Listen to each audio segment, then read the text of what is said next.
Welcome to Ultramind. இந்த வீடியோவில் என்ன பார்க்க போகிறோன்னா இங்கிலீஷை செகண்ட் லாங்குவேஜாக கற்றுக்கும் போது அதில் 3 லெவல் மெத்தடில் வேர்ட்ஸ் அப்படிங்கிற லெவலை கம்ப்ளீட் பண்ணணும்னா பார்ட்ஸ் ஆஃப் ஸ்பீச் கற்றுக்கணும் அப்படின்னு பார்த்துருந்தோம். போன வீடியோஸ்லலாம் பார்ட்ஸ் ஆஃப் ஸ்பீச்னா என்ன அப்படின்னு பார்த்துருந்தோம். அப்புறம் அதில் ஒன்றான நவுன் அப்படிங்கிறத பற்றியும் டீட்டெயில்டாக பார்த்துருந்தோம். இப்போ அந்த பார்ட்ஸ் ஆஃப் ஸ்பீச்சில் இன்னொன்றான வேர்ப் அப்படிங்கிறத பற்றி தான் பார்க்க போகிறோம். வீடியோக்குள்ளே போகிறதுக்கு முன்னாடி நம்ம சேனலை சப்ஸ்கிரைப் பண்ணாதவங்க சப்ஸ்கிரைப் பண்ணிவிடுங்க. ஃபஸ்ட்டு வேர்ப்னா என்ன அப்படின்னா வினைச்சொல், அதாவது நம்ம செய்கிற செயல்கள் எல்லாமே வேர்ப் அப்படின்னு சொல்லுவோம். எக்ஸாம்பிளுக்கு நம்ம படிக்கிறது, பார்க்குறது, பேசுகிறது, நடக்கிறது, ஓடுறது, இந்த மாதிரி உள்ளது எல்லாமே வேர்ப் அப்படின்னு நமக்கு தெரியும். இதை ஆக்ஷன் வேர்ப் அப்படின்னு சொல்லுவோம். இந்த வேர்பில் ஸ்டேட் வேர்ப் அப்படின்னு இன்னொரு வேர்பும் இருக்குது. அது என்ன ஸ்டேட் வேர்ப் அப்படின்னா ஒரு நிலைமையவோ இல்லை ஒரு சுச்சுவேஷனையோ சொல்கிறது தான் இந்த ஸ்டேட் வேர்ப். எக்ஸாம்பிளுக்கு இப்போ அவள் சந்தோஷமாக இருக்கா அப்படிங்கிறத ஷீ இஸ் ஹாப்பி அப்படின்னு சொல்லுவோம். இதில் அவள் சந்தோஷமாக இருக்கா அப்படிங்கிறதுக்கு ஈஸ் அப்படிங்கிற வேர்பை யூஸ் பண்ணுறோம். ஒரு ஆக்ஷனை குறிக்காமல் ஒரு ஸ்டேட்டை குறிக்கிறதுனால ஈஸ் அப்படிங்கிறது ஸ்டேட் வேர்ப். இப்போது எனக்கு உன்னை பிடிக்கும் அப்படிங்கிறத ஐ லைக் யூ அப்படின்னு சொல்லுவோம். இதில் பிடிக்கும் அப்படிங்கிறதுல எந்த ஆக்ஷனுமே கிடையாது, ஆனால் பிடிக்குது அப்படிங்கிற ஒரு ஸ்டேட்டில் இருக்கு இல்லையா, அதனால் இந்த லைக் அப்படிங்கிறது ஸ்டேட் வேர்ப். அதே மாதிரி என்கிட்ட ஒரு கார் இருக்குது அப்படிங்கிறத ஐ ஹாவ் அ கார் அப்படின்னு சொல்லுவோம். இதில் இருக்குது அப்படிங்கிறதுல எந்த ஆக்ஷனுமே கிடையாது, ஆனால் நான் ஒரு கார் வச்சுருக்கேன் அப்படின்னு ஒரு ஸ்டேட்டை சொல்கிறோம் இல்லையா, அதனால் ஹாவ் அப்படிங்கிறது ஸ்டேட் வேர்ப்.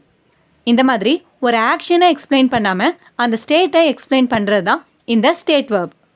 இந்த மாதிரி ஒரு வேர்பை ஆக்ஷன் வேர்ப், ஸ்டேட் வேர்ப் அப்படின்னு 2 விதமாக சொல்லலாம். இப்போது இந்த வேர்பில் உள்ள டைப்ஸ் எல்லாம் பார்க்கலாம். ஃபஸ்ட்டு இந்த waybill main verb, auxiliary verb அப்படின்னு 2 டைப் இருக்குது. அதாவது மெயின் வேர்ப் அப்படின்னா என்னென்னா இந்த read, right, walk, run, sleep, eat இந்த மாதிரி உள்ளது எல்லாமே மெயின் வேர்ப். ஆக்சிலரி வேர்ப் அப்படிங்கிறது என்னென்னா நம்ம ஹெல்பிங் வேர்ப் அப்படின்னு சொல்லுவோம் இல்லையா, அதுதான். அதாவது ஆம், ஈஸ், ஆர் அந்த மாதிரிலாம் வரும்ல, இதெல்லாம் தான் இந்த ஆக்சிலரி வேர்ப். இப்போ மெயின் வேர்பில் என்னென்ன இருக்குது அப்படின்னு பார்க்கலாம். இந்த மெயின் வேர்பை ரெகுலர் வேர்ப், இர்ரெகுலர் வேர்ப் அப்படின்னு 2 டைப்பாக பிரிக்கிறோம். அது என்ன ரெகுலர் வேர்ப் அப்படின்னா, இப்போ ஒரு வேர்புக்கு ப்ரெசன்ட், பாஸ்ட், பாஸ்ட் பார்ட்டிசிபிள் அப்படின்னு 3 ஃபார்ம் இருக்கும் இல்லையா, இதில் ஒரு மெயின் வேர்போட ஈடி சேர்த்தா மட்டும் போதும் அப்படின்னு இருந்துச்சுன்னா அது எல்லாமே ரெகுலர் வேர்ப்.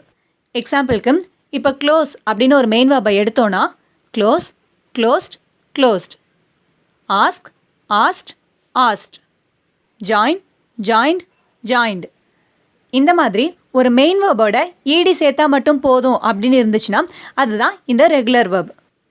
இர்ரெகுலர் வேர்ப் அப்படின்னா என்னென்னா நம்ம ரெகுலர் வேர்பில் பார்த்த மாதிரி ஒரு மெயின் வேர்போட ஈடி சேர்த்து சொல்ல முடியாது. இதோட மற்ற 2 ஃபார்மும் டிஃப்ரெண்ட்டாக இருக்கும். எக்ஸாம்பிளுக்கு இப்போ டேக் அப்படின்னு ஒரு மெயின் வேர்பை எடுத்துக்கிட்டோம்னா take, took, taken. Bring, brought, brought. Catch, caught, caught. Speak, spoke, spoken. Eat, ate, eaten. இந்த மாதிரி ஒரு வேர்போட 3 ஃபார்மே டிஃப்ரெண்ட்டாக இருந்துச்சுன்னா அதுதான் இந்த இர்ரெகுலர் வேர்ப். அடுத்தது ஆக்சிலரி வேர்ப். இந்த ஆக்சிலரி வேர்பில் primary auxiliary verb, modal auxiliary verb அப்படின்னு 2 டைப் இருக்குது. ஃபஸ்ட்டு ப்ரைமரி ஆக்சிலரி வேர்ப் அப்படின்னா என்னென்னா இந்த be form verb, do form verb, have form verb அதெல்லாம் சொல்லுவோம் இல்லையா. பி ஃபார்ம் வேர்ப் அப்படின்னா am, is, are, was, were, be, being, been. Do form verb அப்படிங்கிறது do, does, did. Have form verb அப்படிங்கிறது have, has, had. இது எல்லாமே தான் இந்த primary auxiliary verb. Modal auxiliary verb அப்படின்னா என்னென்னா may, might, can, could, will, would, shall, should, must, need, dare, ought to. இதெல்லாம் தான் இந்த மாடல் ஆக்சிலரி வேர்ப். இந்த வீடியோவில் வேர்ப்னா என்ன, வேர்பில் உள்ள டைப்ஸ்லாம் என்னென்ன அப்படிங்கிற ஒரு அவுட்லைன் பார்த்துருக்கோம். இனிமேல் வரப்போகிற வீடியோஸில் இந்த வேர்பில் இருக்கிற ஒரு டைப் பற்றியும் டீட்டெயில்டாக பார்க்கலாம். இந்த வீடியோ உங்களுக்கு யூஸ்ஃபுல்லாக இருந்துச்சுன்னா மறக்காமல் லைக் பண்ணுங்கள், உங்கள் ஃப்ரெண்ட்ஸுக்கும் ஷேர் பண்ணுங்கள். And thanks for watching.